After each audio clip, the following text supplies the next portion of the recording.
The German army during World War II was seen as one of the most effective combat forces that the world had yet seen. They had an ideology that many outside the state held dearly, and they wanted to replicate it in their own nation. This ideological force would draw fighters to aid the German state during its war against non-believers, and while the number was small, forces from across the world would join the German ranks in pursuit of global fascism, some of them from an enemy of Germany's. So in today's episode, we'll be looking at the Englishmen of the SS, the so-called British Free Corps. When one thinks of fascist allies during the Second World War, Great Britain is generally not on that list. They were the first nation, along with the French, to declare war against the German Reich. Yet even still, a large fascist movement had been built up in the nation prior to the war. The British Union of Fascists, which numbered nearly 50,000 members, would be led by Oswald Mosley. The Fascist Union would be constantly at odds with not only the British government and police, but also the public, and there would be constant counter-protests and anti-fascist demonstrations which would occur throughout the 30s, resulting in over 1,000 injuries and just as many arrests. Another important individual from this movement would be William Joyce, who would split from the BUF, and he created his own short-lived fascist party named the National Socialist League. However, it was his time after the party's formation that he would be most well known for. He and his wife would emigrate to Germany shortly before the start of the Second World War, with him becoming a naturalized citizen in 1940. Joyce would become a Nazi propaganda broadcaster, hosting the English propaganda radio show Germany Calling. Joyce would soon become the most well-known English propagandist and be given the name Lord Haha.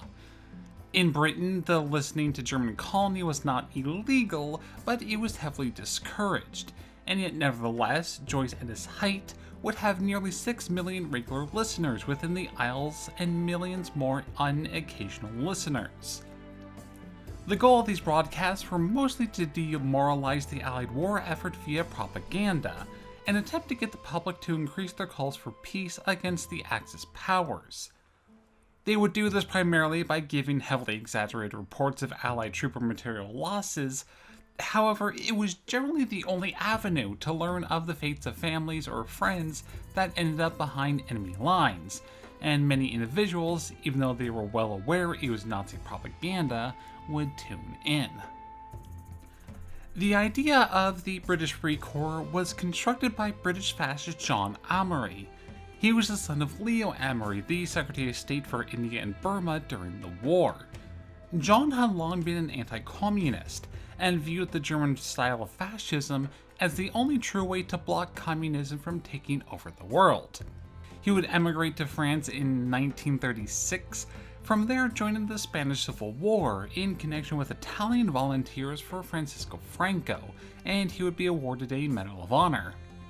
He was in France during the German invasion, and he found himself stuck in Vichy France, and having antagonized the government, attempted to leave, but he was not able to for a number of reasons.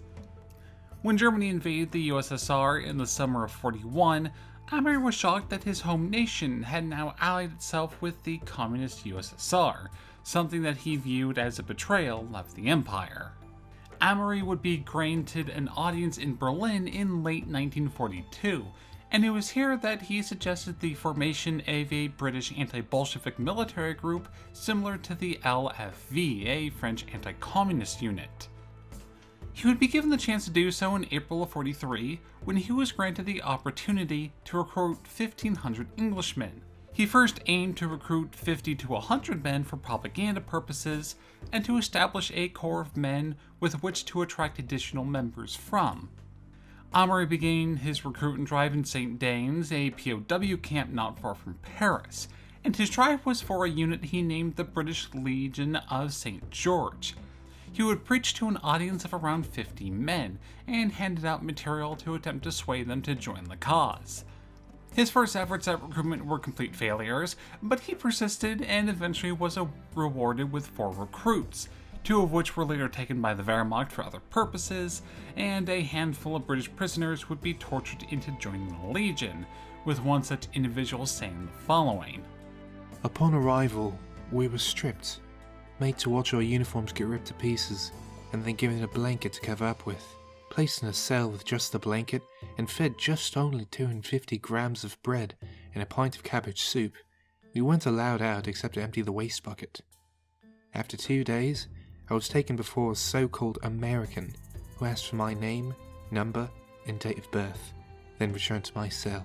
Left alone, a British POW would come in from time to time, offering cigarettes and conduct idle chit-chat. John Eric Wilson. Only 14 would be recruited from this effort, raising the total number of men in the unit to 30 by June of 1943. In spite of the tiny size of the unit, the SS continued to work on the Legion. The first step was to appoint an officer, but because of the nature of the Legion, the candidate had to be trustworthy, have a good understanding of English, be a skilled leader, and have excellent administration skills. This job would ultimately fall to Hans Werner Ropkik. A highly educated man, Ropkik's grasp of English came from his time as an exchange student before the war. His military service included being a private in the Reichswehr before being called up to serve as a flak officer with the SS Viking Division. He would be made commander of the 30-man Legion in November of 43. Even though it stayed at small size, the unit would be given training and went through a name change. They'd be going from the British Legion of St. George to simply the British Free Corps. They were given essentially their own uniform as well, a German grey tunic with 3 identification marks. A collar with the 3 lines of England, a cuff patch with the British Free Corps on it, and a flag patch with the Union Jack. When asked what the goal of the unit was, all the current members told Ropkik that they only wanted to fight the Bolsheviks, which they viewed as the true enemy facing Europe. These men wanted a peaceful coexistence between the British and German empires, with them even allied against their greater enemy. In an effort to swell up the ranks more, it was decreed that no BFC member would be part of any action against British forces, nor would they be used for intelligence gathering behind enemy lines. Until a suitable German officer joined the unit, the BFC would be under German command. They did not need to get the SS blood tattoo, which was common practice. They did not have to swear an oath of loyalty to Hitler, and they could keep their oath to the British Crown, nor were they subject to German military law. With all of this in place, on January the 1st of 1944, the BFC would come into proper creation. They would have a paper strength of 56, but a maximum strength at any one time of only 27, and they needed 30 men to be eventually sent to the front. In October of 44, the unit would be sent to the SS Pioneer School in Dresden. Here, they would receive training in clearing obstacles, removing minefields, use of heavy weapons, demolitions, and other various tasks. Their training report concluded that they were absolutely rubbish, however. They were not effective in regards to pioneer training, and in regards to regular foot soldiers, they were not much better. During the same month, the BFC would see all their training stop, as they had a change of commanders. Ropkik would be ousted and replaced with Walter Kulik, who was still recovering from his own injuries and wasn't capable of active duty. Morale would plummet from this, and more so as the training resumed. The unit would supposedly be used as another propaganda tool at this time, trying to recruit British POWs in Poland to take up arms against the advancing Soviets. It had the name Operation Kronstadt, but outside of one unsighted source, I couldn't find any mention of it anywhere else, so whether or not it actually existed is a bit up in the air. When Dresden was bombed in February of 45, a number of men in the BFC took this opportunity to desert the unit. Due to this, the entire BFC was arrested, and its size cut down to just 8 men after a number of transfers, escapes, and illness. The commander Kulik gave his remaining men an option. They were either to fight for the Germans or be sent to concentration camps.